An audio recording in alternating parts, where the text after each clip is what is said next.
അതല്ലേ പരിശോധിച്ചുകൊണ്ടിരിക്കുന്നത്. ഞാൻ മലയാളത്തിൽ എത്ര പ്രാവശ്യം പറയുന്നു, ADGPയുടെ ഭാഗത്തു നിന്ന് വല്ല തരത്തിലുള്ള തെറ്റും ശരിയല്ലാത്ത കാര്യങ്ങളും അത് തൃശ്ശൂർ പൂരം ഉൾപ്പെടെയുള്ള കാര്യങ്ങൾ ഉണ്ടായിട്ടുണ്ടോ എന്ന് പരിശോധിക്കാൻ ഇപ്പോഴും DGP ഉൾപ്പെടെയുള്ള ഉയർന്ന സംഘം പരിശോധിച്ചുകൊണ്ടിരിക്കുകയാണ്. വളരെ ചുരുക്കം ദിവസം കൊണ്ട് അതിൻ്റെ കൃത്യമായ മറുപടി നമുക്ക് പറയാം. ധൃതിപ്പെടണ്ട എന്ന് ഞാൻ കഴിഞ്ഞ പ്രാവശ്യവും പറഞ്ഞാണ്, ഇപ്രാവശ്യവും അത് തന്നെയാണ് പറയുന്നത്.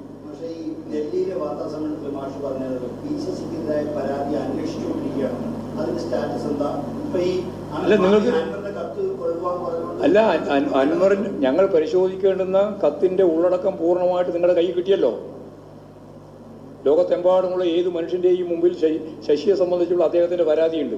ആ പരാതി സംബന്ധിച്ച് ഏതെങ്കിലും രീതിയിൽ പരിശോധിക്കേണ്ടതുണ്ടോ നിങ്ങൾ പറ. ഞാനതല്ലേ ചോദിക്കുന്നത്. അല്ല ഞാൻ പറയേണ്ട കാര്യം നിങ്ങളുടെ കയ്യിലുണ്ടത്. അതന്നെയാണ് അതായത് ഞാൻ പറഞ്ഞത്. അതായത് ഞാനത് ആ പറഞ്ഞത് ശരി, ആ പറഞ്ഞത് തന്നെ ശരി. ഇപ്പോഴും അത് തന്നെയാണ് ഞാൻ പറയുന്നത്. ആവശ്യമായ രീതിയിലുള്ള പരിശോധന ഏത് ആളുടെ പേരിൽ വന്ന കത്തായാലും പരിശോധിക്കും. എന്നാൽ ഒന്നുമില്ലാത്ത വ്യക്തിയല്ലേ നിങ്ങൾ പരിശോധിച്ചോ? എന്തെങ്കിലും പറ. ഞാൻ പറഞ്ഞത് മലയാളത്തിലാണ്. ഞാൻ ഒന്നുകൂടി പറയാം. ശശിയുടെ പേരിൽ പാർട്ടി സംസ്ഥാന സെക്രട്ടേറിയറ്റിന് അല്ലെങ്കിൽ സംസ്ഥാന സെക്രട്ടറിക്ക് തന്ന കത്തിൽ ഉള്ളടക്കം ഞങ്ങൾ പരിശോധിച്ച് നോക്കിയപ്പോൾ അതിൻ്റെ അകത്ത് ശശിയുമായിട്ട് ബന്ധപ്പെട്ട് പരിശോധിച്ച് തീരുമാനിക്കേണ്ട ഒരു കാര്യവും ഇല്ല, ഒരു വസ്തുതയുമില്ല. പൊതുവായിട്ട് പറയുന്നത് പോലെ ഒരു കാര്യം പറഞ്ഞിരിക്കുന്നു എന്ന് മാത്രമേ ഉള്ളൂ. അതിപ്പോഴും പൊതു സ്വത്തായിട്ട് ജനങ്ങളുടെ മുമ്പിലുണ്ട്. അത് ഞങ്ങൾ ഗോപ്യമായിട്ട് വെക്കുന്ന ഒരു കാര്യമല്ല. നിങ്ങളുടെ കയ്യിലുള്ള ആ രേഖയുമായിട്ട് ബന്ധപ്പെട്ടുകൊണ്ട് നിങ്ങൾക്ക് ഏതെങ്കിലും ഒരു തെളിവ്, ഏതെങ്കിലും ഒരു കാര്യം ഞങ്ങളുടെ മുമ്പിൽ അവതരിപ്പിക്കാനുണ്ടെങ്കിൽ ഇനിയും അവതരിപ്പിച്ചോ, ഞങ്ങളത് പൂർണ്ണമായിട്ട് സ്വാഗതം ചെയ്യും.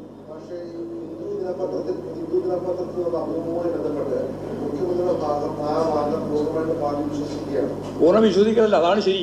പിന്നെ എന്തിനാ വിശ്വസിക്കുന്നത്? അവിടെ ഞങ്ങൾക്ക് ഒരു PR-ഉം ഇല്ല, ഒരു PR-ന്റെയും പ്രശ്നവുമില്ല. അവിടെ പറഞ്ഞല്ലോ, നമുക്കെല്ലാം പരിചയമുള്ള സുബ്രഹ്മണ്യം എന്ന് പറയുന്ന ഡൽഹിയുമായിട്ട് ബന്ധപ്പെട്ട് ഇപ്പോൾ റിലയൻസിൽ വർക്ക് ചെയ്തുകൊണ്ടിരിക്കുന്ന ഒരാളാണ്. അദ്ദേഹവുമായിട്ട് സംസാരിച്ച് ഇങ്ങനെ ഒരു അഭിമുഖത്തിന് സാധ്യതയുണ്ട്, കഴിയോ എന്ന് ചോദിച്ചപ്പോൾ അഭിമുഖം കൊടുക്കുന്നതിന് എന്താ പ്രയാസമുള്ളത്? എന്നോടിപ്പോൾ ചോദിച്ചിട്ടുണ്ട്, ഹിന്ദു ഇവിടെ ഒരു അഭിമുഖം വേണമെന്ന്.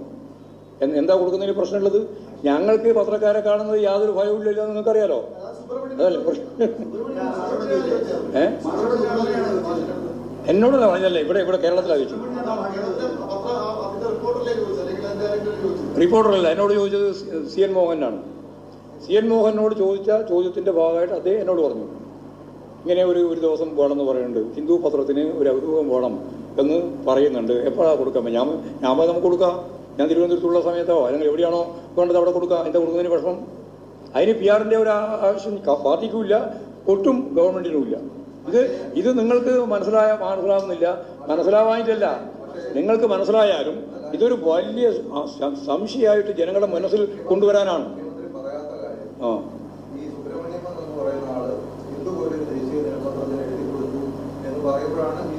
അല്ല, ആരാ എഴുതി കൊടുത്തതെന്ന് ഇപ്പോഴും വ്യക്തമല്ലല്ലോ. അത് തെറ്റായ രീതിയിൽ പ്രസിദ്ധീകരിക്കപ്പെട്ടു. കേക്ക് തെറ്റായ രീതിയിൽ പ്രസിദ്ധീകരിക്കപ്പെട്ടു. ആ പ്രസിദ്ധീകരിച്ചതിന്റെ ഭാഗമായിട്ട് ആ പത്രം ഖേദം പ്രകടിപ്പിച്ചു. അത്രേ അതിൽ നമ്മൾ കാണുകയുള്ളൂ. ആര് പത്രം പറയുന്നതാണ് വിശ്വാസം എടുക്കുന്നത്? ഇല്ല, അത് തെറ്റാണ്. അത് ഞങ്ങൾ ആ പത്രമായാലും നിരക്കില്ല, അത് നിങ്ങളായാലും നിരക്കില്ല, ആരായാലും കുഴപ്പമില്ല. അങ്ങനെയുള്ള വിമർശനം തെറ്റാണ്. PR-ന്റെ പ്രശ്നമില്ല, PR-ആയിട്ട് യാതൊരു ബന്ധവുമില്ല. അല്ലല്ല, നമ്മൾ ഒരു ഭാഗം എടുക്കുന്നില്ല. ഞാൻ എടുക്കുന്നത് ഖേദം പ്രകടിപ്പിച്ചു എന്നുള്ളതല്ലേ വസ്തുത. അതായത് വരാൻ പാടില്ലാത്ത ഒരു കാര്യം വന്നിരിക്കുന്നു എന്നതിൽ ഞങ്ങൾക്ക് ഖേദമുണ്ട് എന്നുള്ള കാര്യം പരസ്യമായി പറഞ്ഞിരിക്കുന്നു. അതും ഞാൻ നേരത്തെ പറഞ്ഞ പോലെ അതൊരു പൊതു സ്വത്താണ്, നിങ്ങളെല്ലാം കയ്യിലുള്ളതാണ്. അല്ല, PR ഏജൻസിയായിട്ട് ഞങ്ങൾ യാതൊരു ബന്ധമില്ല. ഇല്ലാതെ ഞങ്ങൾ അംഗീകരിക്കാൻ പറ്റുമോ? ആരെങ്കിലും പറഞ്ഞാൽ PR എനിക്ക് PR ഒന്നും. എന്ത് PR? ഏത് PR?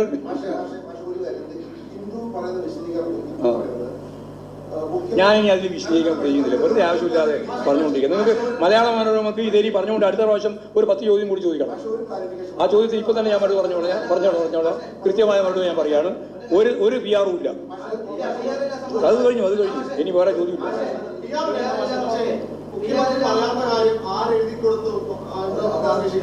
ആര് അത് ആ വന്നത് തെറ്റാണെന്ന് അവർ തന്നെ പറഞ്ഞു കഴിഞ്ഞാൽ അവിടെ അവസാനിച്ചു. ഇത് അത് ഞാൻ പണ്ടേ പറഞ്ഞുകൊണ്ടിരിക്കുന്ന ഒരു ഉദാഹരണമാണ്. കാരമുള്ളിന്റെ കൂർപ്പോ ചെമ്പരത്തിപ്പൂവിന്റെ ചുമപ്പോ ഏതാണ് നല്ലത് എന്ന് ഗ്രാമരടിസ്ഥാനപ്പെടുത്തിയിട്ട് കൃത്യമായ ചോദ്യം. എന്താ ഉത്തരം? എന്താ ഉത്തരം? എന്താ? വെറുതെ ആവശ്യമില്ലാതെ താരതമ്യം ചെയ്യാം. ഒരുപാട് കാര്യം ചോദിച്ചു. ഈ സുബ്രഹ്മണ്യം ആ ഇന്റർവ്യൂ നടക്കുമ്പോൾ അവിടെ ഉണ്ടായിരുന്നു. മുഖ്യമന്ത്രി തന്നെ വന്നു. PR രാജേന്ദ്രൻ ഈ മറ്റൊരു PR ഏജന്റായ ഒരാളും അവിടെ ഉണ്ടായിരുന്നു. ഈ രണ്ടുപേരും ഏജന്റ് ഉണ്ടായിരുന്നു പിണറായി പറഞ്ഞില്ല. അവിടെ ഒരാൾ പറയുമ്പോൾ ഒരാളുടെ കൂടെ ഉണ്ടായിരുന്നു. അത് ഈ ലേഖയുടെ ഒപ്പം വന്നതായിരുന്നു എന്നാണ് ഞാൻ ധരിച്ചതെന്നാണ് പറഞ്ഞത്. പിന്നെന്താ? അയാളുടെ സാന്നിധ്യം ഉണ്ടാവും. നിങ്ങൾക്ക് എന്താ വേണ്ടിപ്പോ? അല്ല, എന്താ കാര്യം? നിങ്ങൾക്കെല്ലാം വേറെ യാതൊരു തരത്തിലുള്ള കാര്യം ചോദിക്കാനുമില്ല, പറയാനുമില്ല. എന്നിട്ട് നേരത്തെ പറഞ്ഞുകൊണ്ടിരിക്കുന്ന കാര്യങ്ങൾ ആന വണ്ണത്തിൽ ഇങ്ങനെ ചോദിച്ചുകൊണ്ടിരിക്കുക. ഒന്നും പറയണ്ടേ? ഒരു കാര്യമില്ല, പറയണ്ട. ഒരു കാര്യമില്ല. എല്ലാം പറഞ്ഞു കഴിഞ്ഞാണ്. ഇനി ഒന്നും പറയാനില്ല. ഒഴിഞ്ഞൊന്നും മാറുന്നില്ല. ഒഴിഞ്ഞു മാറാം. നിങ്ങളോടാ ഒഴിഞ്ഞു മാറണ്ടേ? ഒഴിഞ്ഞു മാറുന്നു. എന്നിട്ട് നാളെ പറയും ഗോവിന്ദ മാഷ് ക്ഷോഭിച്ചു. ഞാൻ ക്ഷോഭിച്ചില്ല കേട്ടാ. വെറുതെ ചോദ്യം ചോദിച്ചോണ്ട്